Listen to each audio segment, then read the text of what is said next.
Hello दोस्तों, नमस्कार। आप सभी का स्वागत है आपके अपने YouTube channel current affairs magic में। और आज हम बात करने वाले हैं 26 मई के करंट अफेयर्स की।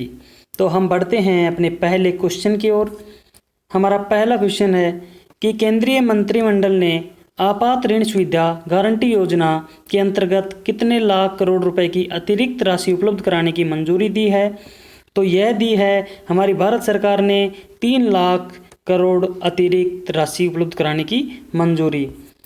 हमारा अगला क्वेश्चन है कि केंद्र सरकार ने किस राज्य में स्थित कोणार्क सूर्य मंदिर और कोणार्क शहर के 100% सौरकरण के लिए एक योजना शुरू की है। तो यह जो कोणार्क सूर्य मंदिर है ये हमारे उड़ीसा राज्य में स्थित है और यहाँ इस पूरे मंदिर को और कोणार्क शहर को 100% सौरकरण किया जाएगा। यहाँ सौर लाइटों का उपयोग किया जाएगा, सौर ऊर्जा का उपयोग किया जाएगा। और हमारे उड़ीसा के सीएम हैं जो नवीन पटनायक और यहाँ के राज्यपाल हैं गणेशी लाल। हमारा अगला क्वेश्चन है कि केंद्रीय मंत्रिमंडल ने वरिष्ठ नागरिकों की सामाजिक सुरक्षा से जुड़ी प्रधानमंत्री व्यय वंदना योजना की अवधि को कब तक बढ़ा दिया है। तो इस अवधि को लगभग 3 साल के लिए बढ़ा दिया है। जो मार्च 2020 में ख़त्म होने वाली थी, अब उसको मार्च 2023 तक आगे बढ़ा दिया है। हमारा अगला क्वेश्चन है कि गगनयान मिशन के लिए भारतीय अंतरिक्ष यात्रियों का प्रशिक्षण कहाँ पर शुरू किया। तो हमारे भारत के जो भारतीय अंतरिक्ष यात्री थे, गगनयान मिशन के लिए उनका प्रशिक्षण शुरू किया और यह किया गया है रूस में। और भारत के पहले मानव युक्त अंतरिक्ष अभियान गगनयान के लिए 4 भारतीय अंतरिक्ष यात्रियों ने रूस में फिर से प्रशिक्षण लेना शुरू किया है। और गगनयान अभियान के लिए भारतीय वायुसेना के 4 फाइटर पायलट को रूस में प्रशिक्षित किया जा रहा है। और भारतीय अंतरिक्ष यात्रियों के प्रशिक्षण के लिए Gagarin research and test cosmonaut training centre में जून 2019 में ग्लावकोस्मो जेएससी यानी रूसी अंतरिम निगम रोसकोसमोस का हिस्सा है जो और भारतीय अंतरिक्ष अनुसंधान यानी इसरो के मानव अंतरिक्ष यान केंद्र के बीच अनुबंध हुआ था। और इस अनुबंध के तहत 10 फरवरी 2020 से प्रशिक्षण शुरू हुआ, लेकिन कोविड-19 के चलते इसके कारण इस प्रशिक्षण को रोक दिया गया था और अब ये फिर शुरू हो गया है। हमारा अगला क्वेश्चन है कि हाल ही में नाबार्ड का अध्यक्ष किसे चुना गया है या किसे नियुक्त किया गया है। तो यह किया गया है गोविंद राजुलू चिंतला को। नाबार्ड यानी राष्ट्रीय कृषि और ग्रामीण विकास बैंक, इसका अध्यक्ष चुना गया है। और वर्तमान में जो गोविंद राजुला चिंतला है ये नाबार्ड में मुख्य महाप्रबंधक के रूप में कार्य कर रहे हैं। और अभी जो गोविंद राजुला चिंतला हैं ये हर्ष कुमार भानवाला का स्थान लेंगे और यह जुलाई 2022 तक अपनी सेवानिवृत्ति तक इस पद पर बने रहेंगे। नाबार्ड यानी national bank for agriculture and rural development है और इसका जो स्थापना की गई यह शिवरमन समिति की सिफारिश पर की गई और इसको राष्ट्रीय कृषि और ग्रामीण विकास बैंक अधिनियम 1981 के तहत 12 जुलाई 1982 को इसकी स्थापना की गई। तरुण बजाज हैं, ये हमारे फाइनेंशियल सेक्रेटरी हैं। हमारा अगला क्वेश्चन है कि रिचार्ज पैकेज की पहली किस्त किस राज्य सरकार ने शुरू की है। तो यह की है हमारी आंध्र प्रदेश सरकार ने। और आंध्र प्रदेश सरकार के जो सीएम हैं वाईएस जगन मोहन रेड्डी, इन्होंने रीस्टार्ट पैकेज के तहत अपनी पहली किस्त जारी कर दी है। और इसका उद्देश्य है कि लॉकडाउन से जो लोग भी प्रभावित हुए हैं या जो एमएसएमई यानी micro small and medium enterprise जो प्रभावित हुआ है इसको फिर से शुरू कर सकें, उनकी मदद मिल सके। और इन्होंने पहली किस्त के अंदर 450 करोड़ रुपए की राशि दी है और इसमें लगभग 98,000 इकाइयों को फ़ायदा मिलेगा, जबकि 454 करोड़ रुपए की मंजूरी है जो दूसरी किस्त में दी गई है।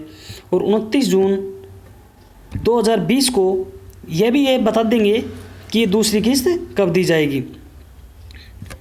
अब इसमें रीस्टार्ट पैकेज के तहत में अप्रैल, मई और जून जो 3 महीने हैं इसमें एमएसएमई के सभी न्यूनतम जो बिजली बिल हैं उनको माफ़ कर दिया जाएगा। जो लगभग 188 करोड़ रुपए के लगभग हैं। इसके अलावा एमएसएमई को पट पर वापस लाने के लिए कम ब्याज दरों पर जो इनकी फर्म हैं इनको 200 करोड़ रुपए की इनपुट पूंजी भी प्रदान की जाएगी। अब इसमें ये जो कम ब्याज दर है इसके अंदर जो भारतीय लघु उद्योग विकास बैंक है यानी small industrial development bank of India, इसके साथ इन्होंने साझेदारी की है। और लगभग 25% खरीद सूक्ष्म और लघु उद्यमों से की जाएगी और खरीद का जो 4% SC/ST समुदाय उद्यम से किया जाएगा और 3% हिस्सा महिला उद्यमियों से किया जाएगा, जिससे सभी का विकास हो। आंध्र प्रदेश के CM YS जगन मोहन रेड्डी हैं और यहाँ के राज्यपाल हैं बिश्वभूषण हरिश्चंद्रन। हमारा अगला क्वेश्चन है कि जलवायु परिवर्तन के लिए विश्व बैंक के प्रैक्टिस मैनेजर के रूप में किसे नियुक्त किया गया है? तो यह किया गया है आभास झा को। आभास झा इनको दक्षिण एशिया में जलवायु परिवर्तन और आपदा जोखिम प्रबंधन का प्रैक्टिस मैनेजर नियुक्त किया गया है। इसके अंदर हमारे दक्षिण एशियाई देशों के लिए सर्वोच्च समाधान तलाशने के लिए और उच्च योग्य पेशेवरों की एक टीम का शिक्षा, नेतृत्व, प्रेरणा और इनकी तैनाती के लिए आभास झा को जिम्मेदार व्यक्ति मानना है और इनको यहाँ पर नियुक्त किया है। जो ये दक्षिण एशिया क्षेत्र है इसको डिजास्टर रिस्किंग मैनेजमेंट और क्लाइमेट चेंज टीम को ग्लोबल प्रैक्टिस सीमाओं को जोड़ने और एकजुट करने के लिए प्रेरित और सहयोग करेगी। विश्व बैंक के जो अध्यक्ष हमारे डेविड मालपास हैं और इसका हेडक्वार्टर है वाशिंगटन DC में। जुबेर इकबाल हैं जो अभी जम्मू एंड कश्मीर बैंक के MD चुने गए थे।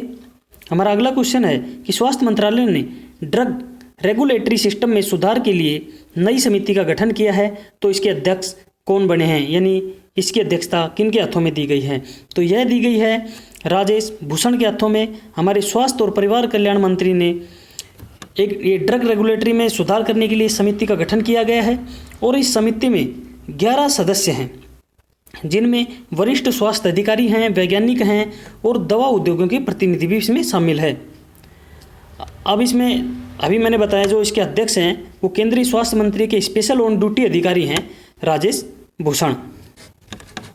हमारे केंद्रीय स्वास्थ्य और परिवार कल्याण मंत्री हैं हर्षवर्धन सिंह। हमारा अगला क्वेश्चन है कि FLO यानी फिक्की लेडीज ऑर्गेनाइजेशन, इसके राष्ट्रीय अध्यक्ष किसे नियुक्त किया गया?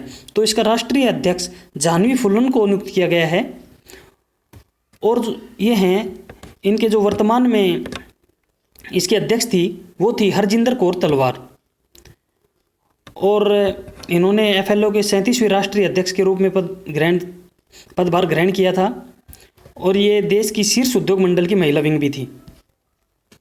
अब जो जाह्नवी फुल्लन है ये राष्ट्रीय अध्यक्ष के पद पर रहकर उद्यमिता क्षमताओं, पेशेवर उत्कृष्टता के साथ महिलाओं को सशक्त बनाने के लिए काम करेंगी और कोविड-19 के अंदर जो महिलाएं बिछुड़ गई हैं तो उनके प्रयासों से महिलाओं को नई चुनौतियों का सामना करने के लिए और कोविड-19 के बाद में जो उत्पन्न हुई समस्याएं हैं उनके अंदर भी नए अवसरों का लाभ अधिकतम उठाने के लिए उन्हें सक्षम बनाएंगी और उनको लक्षित करेंगी। बात करें फिक्की यानी FLO महिला के आर्थिक सशक्तिकरण की दिशा में काम करता है, जो राष्ट्रीय स्तर पर 17 खंड में यानी लगभग 8000 से अधिक महिला उद्यमियों और पेशेवरों को प्रतिनिधित्व करता है और इसके अलावा ये महिलाओं के लिए समान अवसरों का बढ़ावा देने के लिए भी एक दिशा में काम करता है। हमारा अगला क्वेश्चन है कि खेलों को उद्योग का दर्जा किस राज्य ने दिया?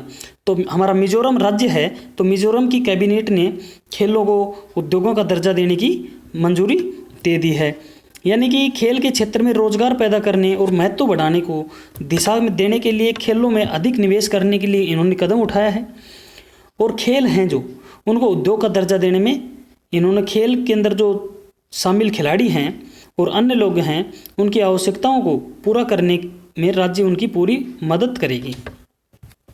खेलों को उद्योग का दर्जा देने से इनको स्थिरता, उचित पंजीकरण के लिए साथ साथ खेल का प्रबंधन और सुनिश्चित करना होगा और इस पहल में खेल और इनके बुनियादी ढांचे के लिए निजी और सरकारी स्रोत से सब्सिडी, ऋण और सहायता की सुविधा भी इनको मुहैया कराई जाएगी। मिजोरम के जो मुख्यमंत्री हैं वो हैं पू जोरमत्था और यहाँ के राज्यपाल हैं PS श्रीधरन पिल्लई। तो धन्यवाद दोस्तों, आज के लिए इतना ही।